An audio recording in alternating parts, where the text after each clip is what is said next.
Hello and welcome to this week's episode of the Purple Journal podcast. I am your host, Joe Johnson from Purple PTSD, even I don't know it.com, along with Joe Oberle, senior writer from VikingsJournal.com. That's where the journal and Purple Journal comes from.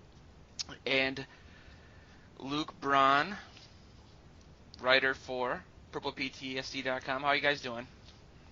Doing well. Wow. How about that? Jinx. We're in sync. Synchronicity right out of the gate. Ooh, boom. Can't pay for that. Luke and I agree on everything tonight. Everything. I don't think that's going to happen. Well, it's not a lot to fight about, I guess, when we're a couple days off of beating the Packers. It still feels good. It does. It still feels glorious a couple days later. Although we have to stomach the bad news of the night with Peterson, but I'm still thinking about. I'm still having purple dreams. Yeah, it wouldn't be the Vikings if there wasn't some sort of whatever the opposite of a silver lining is. There's always some sort of brown lining to the good, but. When you don't win a lot of Super Bowls, we got to really savor these. I wrote that today, Joe. Why good minds think alike. There you go. I think they call that a caveat. Yeah, I guess. But yeah, it was a great game, and we'll kind of, I guess, delve into that, look at the good of it, the bad of it, and then kind of spend some time looking forward to next Sunday's game against the reigning NFC champ Carolina Panthers, but should we just jump right into it?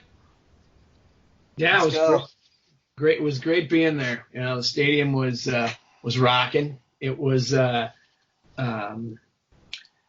was just from the word go, the Vikings they stuck got in their faces, got after it, and never really let the Packers get away from them like they have in the past. It even did last year during the first meeting. It was, the Vikings defense came to play and they gave Rodgers all kinds of problems. And Sam Bradford, he was better than expected. That's what we all hoped for the way he played. But, to get 2 touchdown passes, 286 yards, set records as a first-time starter in Minnesota was I think more than most people expected, but certainly hoping for. It was great to see.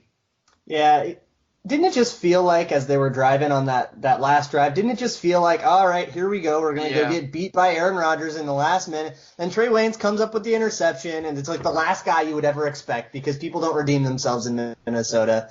It just, ever since Mike Zimmer got here, it kind of has always felt like all of the classic Vikings, same old Vikings things keep looking like they're about to happen and then not happening, and then we win, and it's amazing. Yeah, it's definitely not something I'm used to. That's exactly what I was going to say. It's just that the second half, they started getting it together. I know I was talking to a buddy of mine at halftime, and he's like, well, they won't even top 100 yards, and it's like, yeah, I don't see that happening. But, it was a really good win for the team, and it was really good for, I guess, even though we're one of the older teams in the league by average age, to have some of our young guys come through, especially after, God, all the missed opportunities and fumbles that weren't fumbles and everything. It was kind of piling up to be another heartbreaking loss, but it's really nice to see the Packers fans kind of turn on each other too.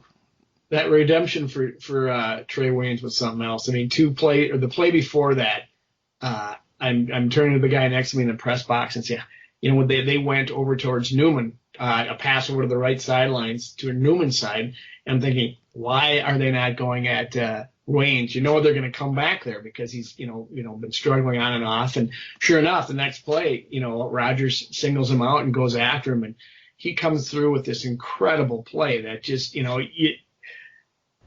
nobody expected it. The look on Zimmer's face on the sideline as he sees it happening, he's just jumping for joy. It was it's one of those storybook tales where a guy gets beat up all game long, has penalties called on him that not all of them were penalties. He's frustrated. He's trying to do the best job he can. He's got to be starting for Xavier Rhodes in a tough spot, and he comes in and, oh my goodness, just, Rodgers is going after him time to time, and then he comes through that play. It's one of those you can't make it up. It almost seems too Hollywood for it to be real. It was super storybook. So can I read some just delicious comments from the Milwaukee Journal-Sentinel in the day following the game? Yeah, go for it. Oh, this is so great. Cannot stand Rodgers. His smugness is beyond compare. Agree with the comment about Rodgers. Something is up. Desire? Things outside of football? Girls? Ooh, Olivia Munn. It may be time to see what Hundley can do. Oh, God. Rodgers is a one-time champ. That wasn't consistent. He is basically Trent Dilfer. Oh. They are going after me. I mean, Mike McCarthy is usually the whipping boy after a loss, especially one of the Vikings, and he was that. But to see them, I saw those, Luke, as well, and to see them going after him like that, and they're just ready to be done. They're ready to be done with Rodgers. I said, hey, it might be a little premature. Send him this way if you're done with him, But wow, amazing. Yeah, it's just delicious. It's nice to see that the Vikings aren't the only team that have those type of fans. But circling back to the stadium, Joe, you were there. I mean, a lot of people picked up on the quote from Alex Boone, the profanity-laced quote, telling some of the fans just to kind of keep it down when we have the ball. Was that more just he didn't understand that there was a lot of Packers fans there too, or? That might have been. I didn't even see that quote, but that's interesting. There were Packer fans there. There weren't a lot. It was. I mean, I'm speaking relatively. Any Packer fans there was too much for me because I sat through it for so many years, and I hate it beyond compare. But there was a lot less than usual. It was an actual home game, and it was loud. But I think maybe from my vantage point where I was sitting, there was kind of an overhang above us, and so we really weren't out in the crowd and where it was all bouncing off the ceiling and coming down. And I didn't think it was any louder than the Metrodome, and it wasn't at all uncomfortable for me. But that was, that's why I had written it, asking fans to tell me if you were there, was it really, really loud? Because they were telling us it was going to be, and I didn't feel that way. So, it's kind of surprising that Boone would say that. I don't know. Did they do that Icelandic chant before the game? Yes, they did. Okay. They did. They did it 3 times. They did it before the game, once during the game, and then one at the end. The first 2 times were kind of lukewarm, was the fans were trying to figure it out. But the last one, they nailed it, and it was really cool. I was enjoying it, the last one. Of course, Vikings were winning at that time. But, yeah, I think as the fans get educated with it and do it a lot more, in certain situations, it's going to be fun. Was that the thing they were doing with the clapping over their heads?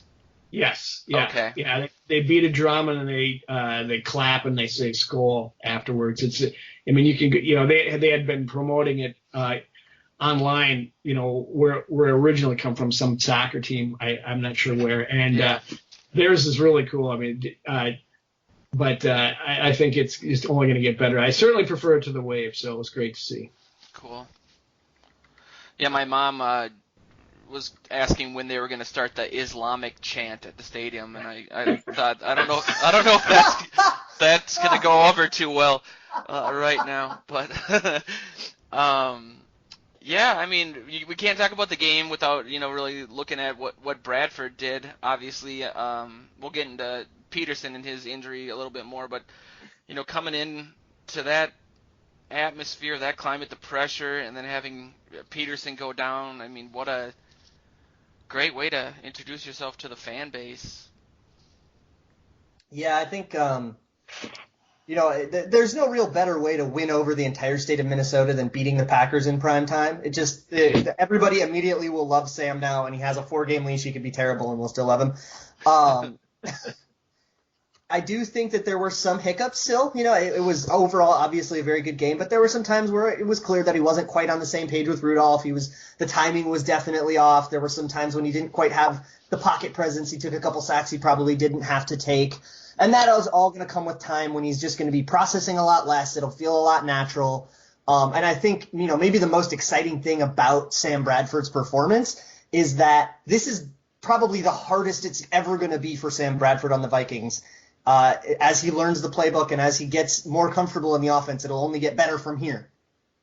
Yeah, I would agree with that. It could get harder if that Galdang offensive line doesn't shape up. That's another thing. But he did start slow. I thought, he looked like, someone described him as deer in headlights, and he just was, trying to figure things out. I mean, you're not only a new team and a new system, but a new stadium and everything that was going. It was a tough spot to really jump right out of the gate. But boy, he warmed up and a couple of those passes were just so nice to see. The one he laid into Rudolph after smacking his hand, he comes off the sidelines, says, "No, I'm not going out," walks back in and throws that touch pass in the corner.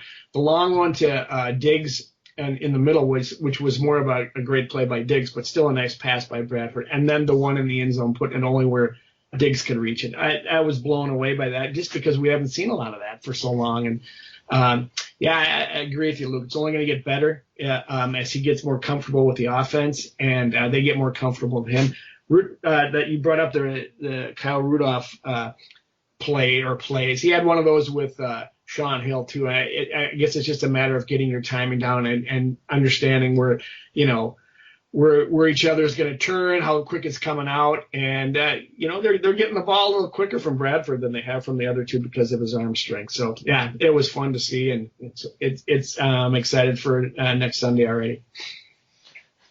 Yeah, he for a guy that has a reputation of being fragile, not that means that he's not tough or anything, but standing in the pocket, taking hits, getting that on that Diggs touchdown. I mean, he got blasted pretty much right after he got rid of the ball. So it was just great to see, and hopefully he can hold up over 16 games. And yeah, no kidding. Yeah, it's that's part of the job, as we saw after watching Brett Favre do it for years. You got to you're going to get hit. You got to stand in there and take it, but that's part of the deal, and you just hope he doesn't get hurt. But he really ingratiated himself to the fans that night, putting up a performance like that. And like you said, Luke, a win over the Packers. Oh man, he's got a grace period for a while. Not too long though. Not too long. As we know, we can turn back. Fans will turn on an instant if you. That's true. Yeah. But I mean, you could put up a stinker against the Panthers and say, it's the Panthers, and we're still riding high off this win. Absolutely. Yeah, I'll take it. And what do you guys make of the Peterson thing?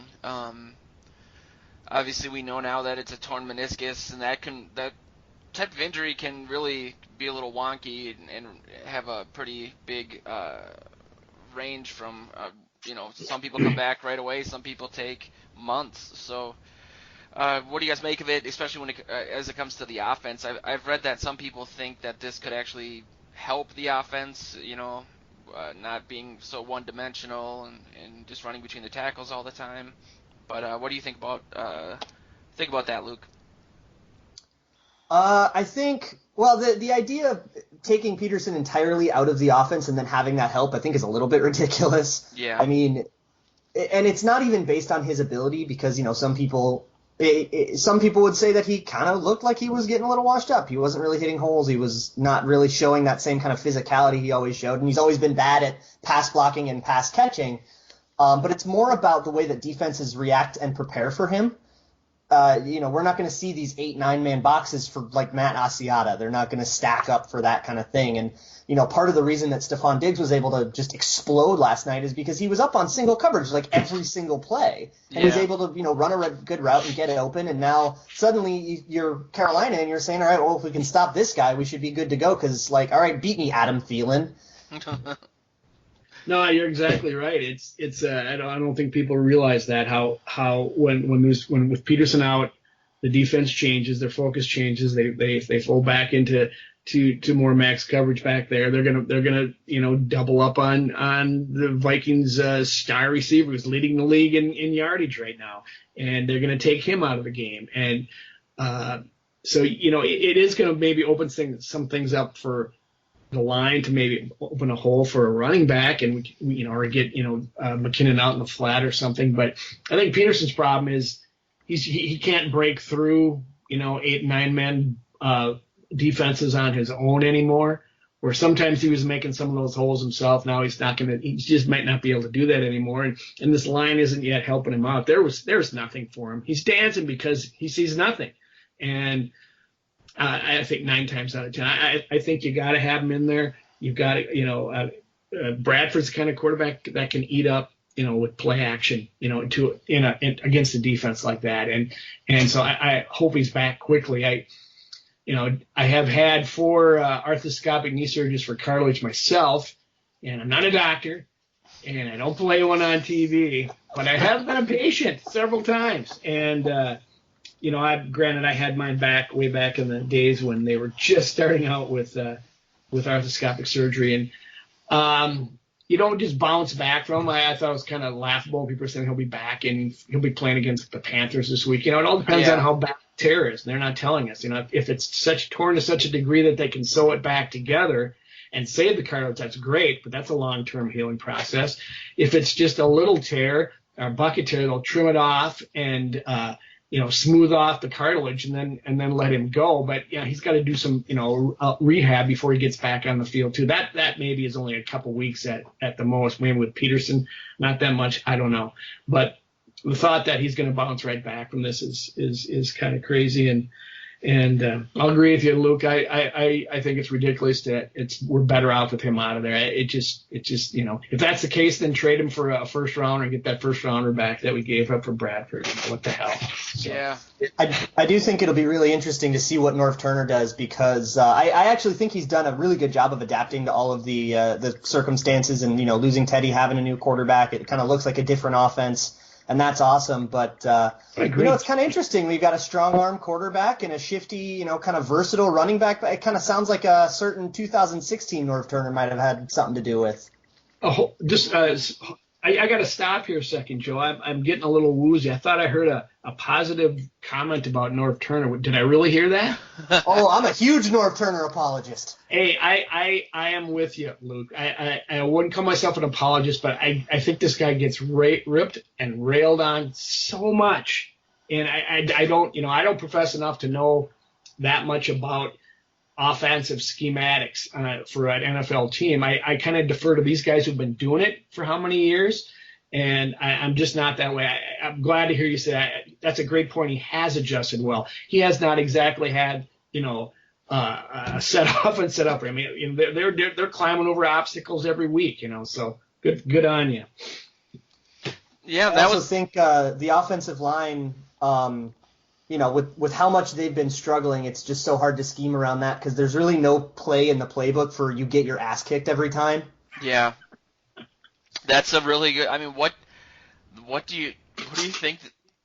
Other than just Spreaker coaching them up, whatever that means, what really can they do? I mean, I heard Charge earlier on the radio today say essentially, I don't really have a lot of confidence because I don't really know what they can do outside of,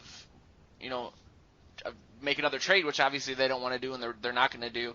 There might be something to the fact that, last year we didn't have the greatest pass protection, but, AP got his yards and maybe, switching out 2 of the 5 guys on the line screwed up the continuity and maybe they just need some time, but. Absolutely. Is that kind of what you're thinking, obviously? Well, I think so. I mean, we had to go through a little bit of that last year with the line because you had, 2 or 3, people in different positions, 2 new players, blah, blah, blah, because of the injuries. It took a while. They got better as the year went on, and then Joe Berger has, a really good rated year and Mike Harris does well. I mean, there's new bodies in there this year that are playing together for the first time. I think that is part of it. They say that's part of it. And I don't think it's any kind of formula that says, okay, by week 3 we should be gelled and this is fine. But, they just got to get better and play together longer and hopefully nobody gets injured and go from there. I think it will be better, but, it can't happen soon enough. In the meantime, we got a quarterback that looks like he knows how to make hay when it might not be able to be made. So far. It looks like most of the pressure is coming off of the outside of, Khalil and Smith, and we kind of knew that those guys, we know how bad that they've been playing and how bad Khalil's been over the course of, the last like 3 years. Yeah. And the way he dealt with that, Norv dealt with that last year was, put Kyle Rudolph in for a chip and then put Red Ellison blocking. And then, this year it's get Zach Line blocking somebody and then get David Morgan, or if Red Ellison gets healthy. And then suddenly, 2 of your 5 quote unquote like skill position players are David Morgan and Zach Line. And now you have fewer receiving targets and the passing game suffers. And those are kind of the concessions you have to make when your tackles are just like complete horridness. Yeah, that's a good segue. That was the ding ding ding question of the night for the free gnome from Whiskey Racer on Reddit. Essentially was with Rudolph getting a lot more snaps as a receiving tight end. Do you think that's going to change with how the offensive line is played and it has been playing, and it kind of seems like in the interim, if they need just more time to gel, that is a pretty good stopgap solution. I guess I'd be interested to see how, it's only a 2-game sample size, but I'd be interested to see how much the Vikings quarterbacks, we've had 2, have been pressured as compared to how much Teddy was last year. He was one of the most pressured quarterbacks in the entire season. I haven't looked that up, but I'd be interested to know, because it's still, as far as pass blocking, I still think it's better than last year. Maybe these 2 quarterbacks that we've had can step up better than Teddy was, because he's not been in the league as long as they have. I don't know, but I'm mostly critical of them as in their run blocking play. I am not as down on them as perhaps maybe Luke is on their pass blocking. I think horrid was what you said, Luke. Yeah, I'm not quite. I think I made up a word. Yeah, horridness. So I'm going to give them time, and I think you're right. They may need to pull in some extra blockers to help them out. If they got to depend more on the passing game, that's what they're going to have to do. But Go ahead. I don't have a source for it. You were asking about the pressure. I think it's something. It's very close to what last year was. It's like something in the 40%. No kidding. Well, that's too bad. That Khalil's got a hip injury, and I'm not sure that Andre Smith is the guy that Zimmer was hoping he was going to be when they picked him up on free agency, because he was maybe good a couple of years ago when Zimmer was in Cincinnati, but I think he's lost a step, and we'll have to see. They're going to have to figure out some ways to make it better, because the passing game is going to become crucial going forward. Yeah, 48.6% of his snaps Bradford was in this last game. Oh yeah, under pressure. Yeah, that's a Pro Football Focus stat. I wonder what the numbers were for Bridgewater last year. How did that compare? It was like 49 point. It was just under 50%. Okay, well there you go. So it's pretty close. Horridness. Do you guys see with Peterson being out, them utilizing Patterson more? I know this was supposedly going to be Patterson's big return to form, or rookie form anyway, season, and when he was his rookie season, he did get a lot of handoffs out of the backfield, and I always found it kind of odd that in the 2014 season, the only game that Peterson played was Patterson's probably best game as a rusher. I think he had 96 yards and a touchdown, broke a long one. I'm not sure if that just coincided with the coaches kind of giving up a little bit on Patterson, but he definitely could help add an additional dimension. So I'm not. Joe, I agree with you. From what we saw in the preseason and OTAs and camp, we thought, we're all thinking that this is his redemption year, and I saw a lot of plays being done for him in practice, and so I was surprised they haven't put more in to the game plan. But I go back to what I've heard Zimmer say many times, and he's not going to put anybody in to start their reclamation, as it were. He's not going to do something because we hope that Cordero is going to do better. They're going to put him in there if the game plan against this particular defense calls for it. And so, maybe that's the case. They know what they're going to get from Thielen. He is going to get open and he's going to make a catch. They know what they're going to get from Diggs now, I think. So you're just maybe the opportunity's not there. I'm not sure why. I'm a little surprised, but I'm not surprised knowing the way Zimmer coaches. I think there's a pretty critical failure in what Patterson does that's preventing him from getting on the field more. If we could get him a couple of jet sweeps or manufactured touches, a few times a game, that would be amazing. But if you only put him out for those manufactured touches, then the other team starts to see that on tape and says, oh, 84's in the game, they're going to 84, and they can key on him. So you got to put him in for, more regular traditional passing plays, and you got to have him play traditional wide receiver. And right now, Mike Zimmer and maybe even Norv Turner just can't trust him to do that properly. And that's been the thing keeping him off the field since Zimmer got into town. Absolutely. I did see in the first game, I thought he had like 5 snaps, and they ran one. They looked like they tried to set up run a jet sweep with him, and it just failed miserably. So it was like -2 yards. It was horrible. Yeah. So I think he's still got to earn his way back. Like I said, they know what they're going to get. They're going to get solid performances and performances they can trust from those other receivers. They're going to get in the game, and you got to earn your way in with Zimmer. So. What do you guys think about? There's kind of 2 schools of thought on Diggs having a hot start last year. And then kind of cooling off towards the end of the season. Do you think that was more because offenses kind of game plan to take him out of the passing game? And I'm asking that obviously because he's going to be our number 1 option now, and I'm just concerned that if he gets double teamed, if he's the type of receiver that can overcome that. Well, last year I thought he started out hot when he finally did get in there, and then defenses figured out. He's not the biggest guy, and they came up on the line and really put some press coverage on him, and he wasn't able to separate. Now he's getting one-on-one. He's using his quickness to do it. They're putting him in a couple different positions to get him free off the line, which has really helped, and he's making the most of it. It's part of it is him being another year in the system and another year smarter and having worked in the off season. But I think if they start putting 2 guys on him, that opens things up for somebody else. But that right now, that to answer your question, that's what I think. He couldn't get out. He couldn't get separation last year, and so far this year he is getting a little bit.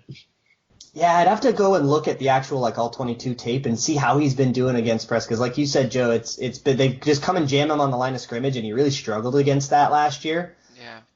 And I'd be very surprised if he struggled with that all last year, and then 2 teams come into the first 2 weeks of the season and then don't press him. That would really surprise me.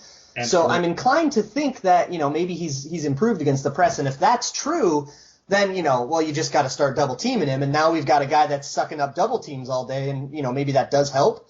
But if guys like Charles Johnson can step it up, if Jared McKinnon can pick up some of that slack, which is a huge if.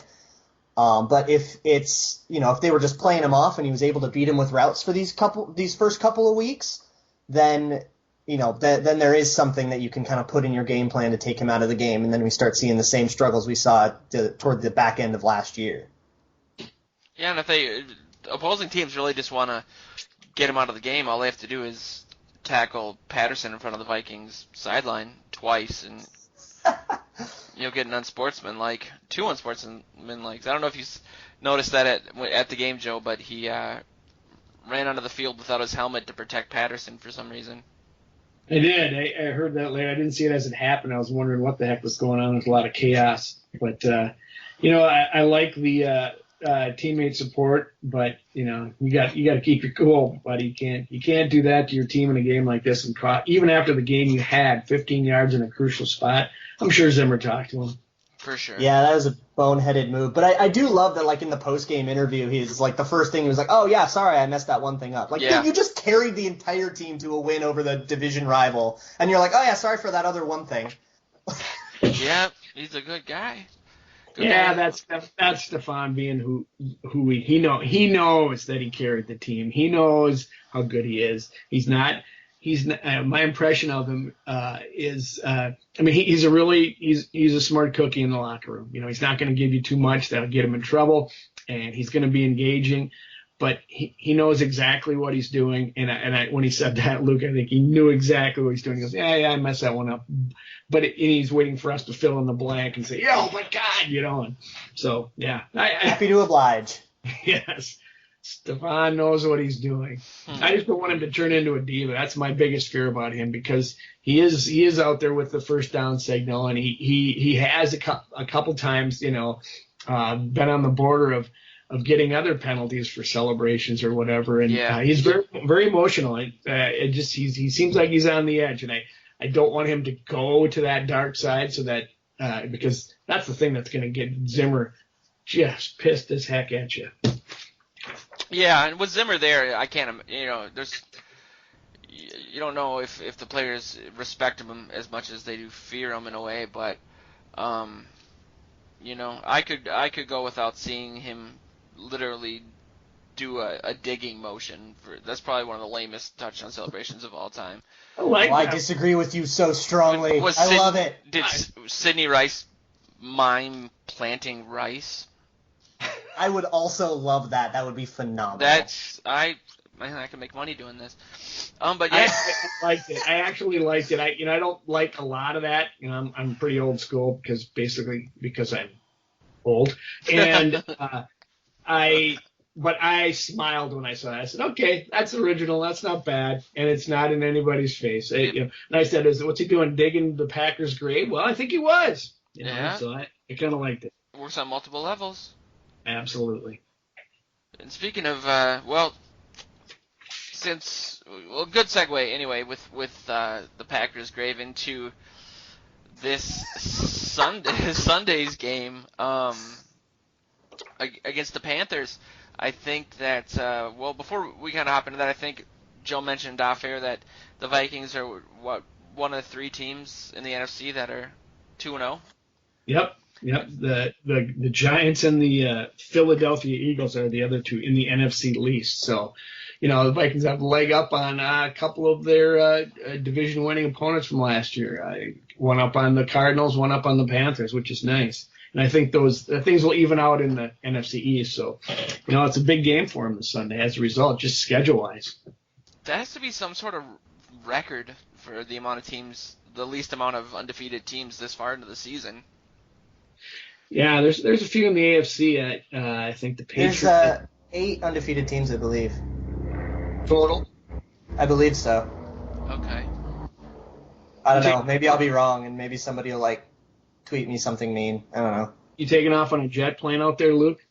That the jet plane's warming up behind, or is that you? No, I live about 10 blocks from the airport, but that's not me. No, I think that was a motorcycle or something. I don't know, man. City life. That's right. LA, they got hover jetpacks and all sorts of stuff. Anyway, just playing GTA outside. It makes for a big game with, if you go into Carolina and you take a game from them, so then you, oh my goodness, because I obviously I'm looking way far ahead because there's so much season to go, but that's not only a game up on the Packers in the division, it's a game in the head-to-head. It's a huge win. This one against Carolina would be equally the same in their favor. So.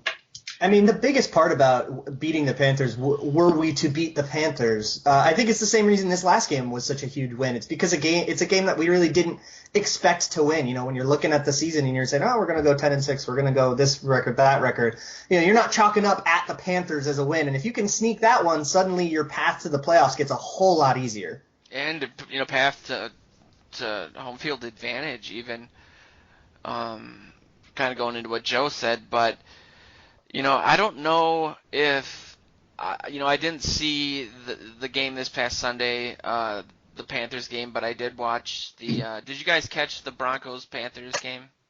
Yeah, I did. I think if you could compare us to any team, obviously I like to compare us to the Super Bowl champs, but I think we stack up pretty admirably, if that's the worst choice of words ever, against them. The only fear that I have is rewatching the Packers game today, and I know they're going to scheme things differently, but a couple of the biggest Packers plays seem to come from, we had such good coverage in the secondary, and we didn't get a good enough pass rush to the point where Rodgers would step up in the pocket, and then all of a sudden he'd have 20 yards in front of him where he scored that touchdown and picked up, I think, 1 or 2 pretty important first downs. So, seeing that makes me just a little worried about going against Cam Newton. But I don't know. Well, I mean, do you really think that this Panthers team is something that should be feared as much as they were last year, or just in general? Oh, absolutely. There's Cam is still Cam. Yeah, Cam Newton is not to be taken lightly. And even in that Broncos game, which I also didn't get a chance to watch the 49ers game, so I can't speak to that. But in that Broncos game, he was getting just rocked by a defensive line that is one of the best in history. And he was able to still, get up, continue to make plays, continue to extend plays, if not pick up the yards himself. And he's got a strong host of weapons with Greg Olsen and Kelvin Benjamin, who matches up just is an awful matchup for us. And, a running game that's no slouch either. Oh, and by the way, they've got like Luke Kuechly on their defense and a really good defensive line. So this is absolutely a team that it's going to be very, very hard to go into their house and steal a win. If we could stay competitive, I would be thrilled with that. Yeah, I agree.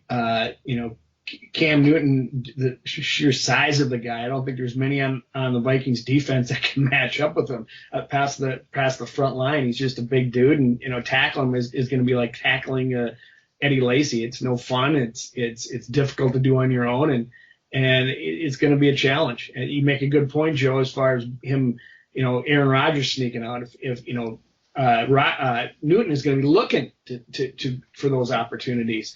And they may be there. It's a tough order because even though the Vikings, have a defense that is playing very, very well, it's going to be tough for them for all the reasons that Luke just said. So, it's on the road, and the Panthers have already lost. They've lost their game for the year. They already lost in a game. I think they thought they were going to go out to Denver and win. And Denver just, hit them repeatedly, and save for a missed field goal that should have gone in, they would have won. So, I think this is a really tall order, and I didn't have it penciled in as a win. I thought maybe the Packers game, the Vikings would win these first two, but this one I was looking, okay, if they lose this one, that's all right. They'll regroup and go after it next week. So, go for it. Go ahead. Okay.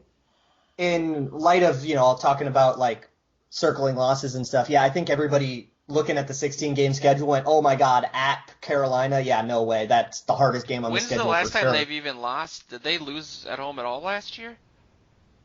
They lost one game, and I believe it was a home game. I think it was a home game against Atlanta. I think they went into Atlanta and kicked the crap out of them, and then they lost the home game. But they could have been the other way around. Yeah. Either way, you have you go into this game 2-0, and even if you just take a drumming because the Panthers are good, you're 2-1 going into the Giants and then the Texans into the bye. And if you could even split that 500, which is very doable, you're sitting there in your bye at 3-2, and I think that's a great position to be in.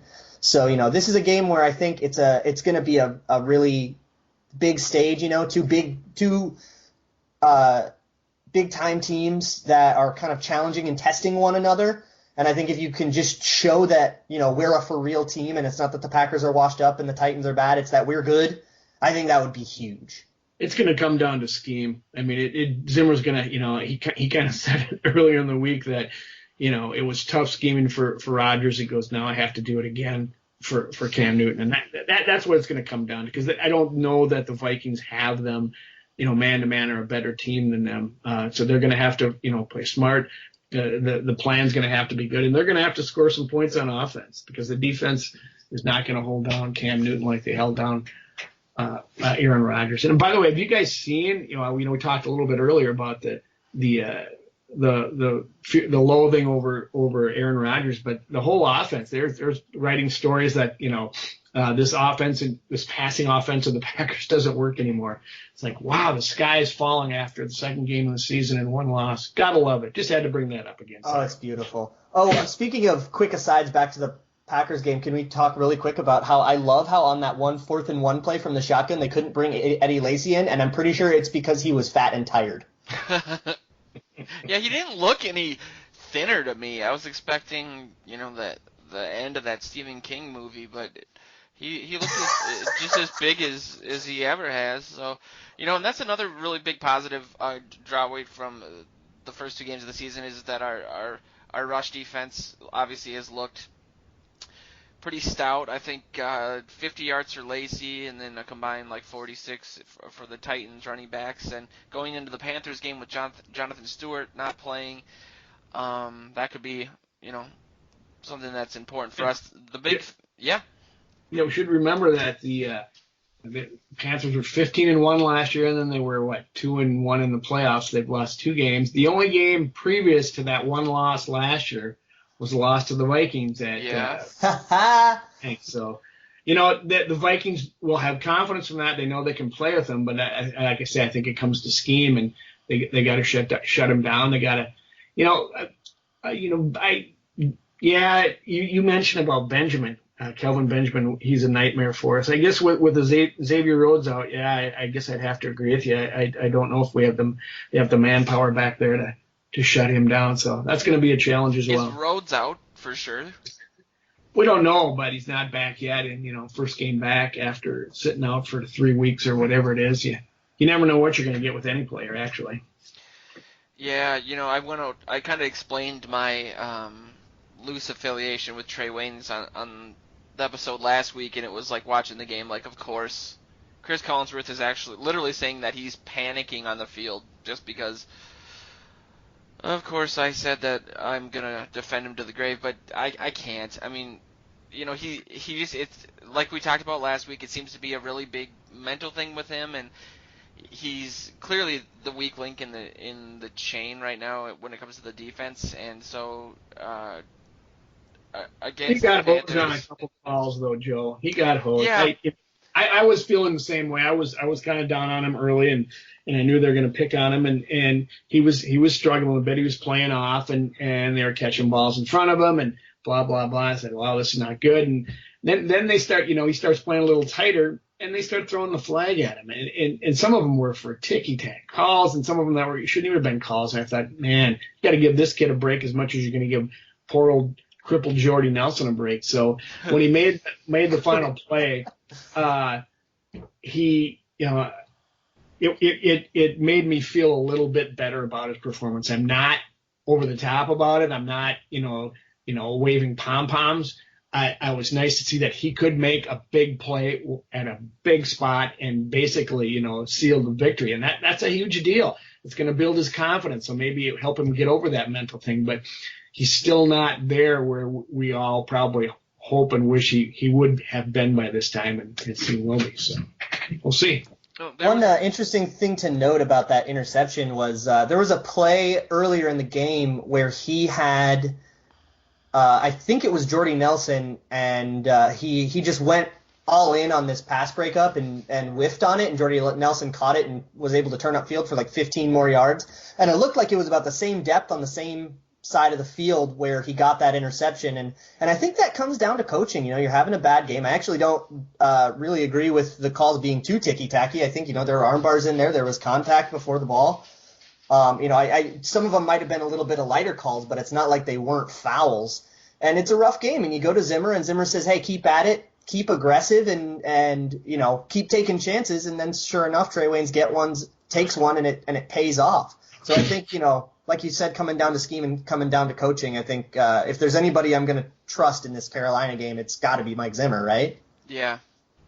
And one of those arm bars was created by the Packers guy and the Packers receiver, and they call it on Wayne. So I'm sorry. I've just been watching too many Packer games where their receivers push off and their defenders get away with murder. So I can't go there with you, Luke.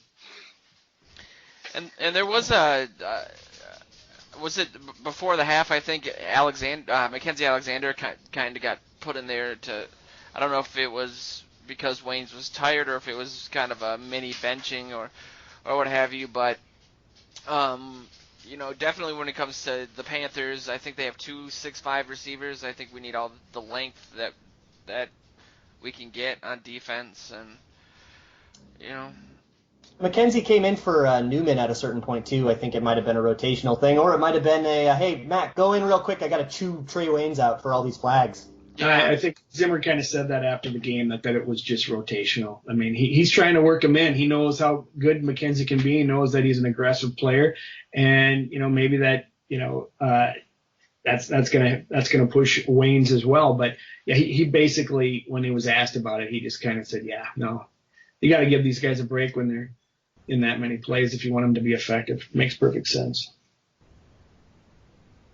Hello. Yeah. that's always a good sign on a podcast. And with that, I mean, do you guys have any other thoughts when it comes to the Panthers game, or looking back at one last time at the sweet, savory victory over the Packers? I have a player to watch and a player to shout out to. It's got to be Shamar Stevens filling in for Sharif Floyd. Sharif Floyd. He's filled in, and he was able to make a lot of motion on the line. He was able to work his way to the ball. Even when he was engaged in blocks, he was still able to work and make progress. And it really looks, over the course of the preseason and over the course of the last two games, it really looks like Shamar Stevens has taken a huge leap in an already unbelievably deep defensive line. And I think, he's going to be a player to watch in Carolina. Good call, Luke. I agree. He's, has been injured in the past. It's nice to have him finally out there on the field, and Sharif Floyd better watch out if he's going to be out there making plays. He's going to have to work back and get his position back, because I run hot and cold on Sharif Floyd. Just not in there enough to really get a read on him as how effective he can be. And if Shamar Stevens is going to come in there and make plays, well, you're going to see him in the lineup whether Floyd's hurt or not. Yeah. So, that must be just such a definitive statement, Joe, and so well thought out that it leaves you speechless. Is that right? It was so. I certainly had nothing to add. It was. I basically parroted what Luke said. You guys are too good. Yeah, that's it. I'm reassessing my whole life as we speak. We just stunned you with that analysis. Stunned the audience, and I think that's probably a good place to end it. Yeah, it's a big game this week. Got to get fired up. Got to have Stephon Diggs doing just what he did last week. And Bradford with another week under his belt. With the offense, it's going to be better. We have a surprise to see what we're going to get at the running back. We don't know what's going to happen there. And the Vikings defense has to come up to play against a very, very good team on the road. So it's going to be a good test. If this team is what we've seen for the past 2 weeks is for real, they're going to be able to prove it this week. Definitely. I think, there's a lot of things to feel good about being 2-0, but, neither of these wins were by any means definitive wins, and, we haven't had a complete team win yet. I think, the Packers game obviously would have been a little bit different had we come up on the winning end of some of those fumbles, but like a few people have said, obviously, that Packers game wasn't as close as it looked on paper, so, if we can get everything going, I really don't think the Panthers are a completely insurmountable opponent, but it's a good measuring stick, and it's good early in the season to see how good your team is. So one other thing I'd like to mention, Joe, if I could, he always gets all kinds of grief when he underperforms, which is often. I think he deserves mention when he has a good day. Jeff Locke. There, I mentioned it. Now it comes there it is. I knew there was somebody to forget. He had a very good day. Pinned him inside the 20 on, I think, maybe every punt, close to every punt where it was feasible, and he only had one shank that got a lucky bounce anyways. So besides the block. He tied a team record for most kicks inside the 20. Now, that means you're kicking a lot, but he actually came through. I think it was 5 or something like that. So he had a great game. And that has a huge impact, too, because, it's so hard to get an offense going when you start every drive on the 10 and you're just backed up and you just have so much green in front of you to overcome. So that has a really, really significant impact on the game for one of the most maligned players on the team to put up a good one in a big spot. Especially the first I'm sorry, Joe, the first kick they scored, or the first time they scored was the block kick, which gave them a short field. You're exactly right. Is that what you were going to say? Yep. Not as eloquently, but I'll take credit for it. Can't put that on the punter though. That you got to block a guy. Absolutely, for sure. Absolutely.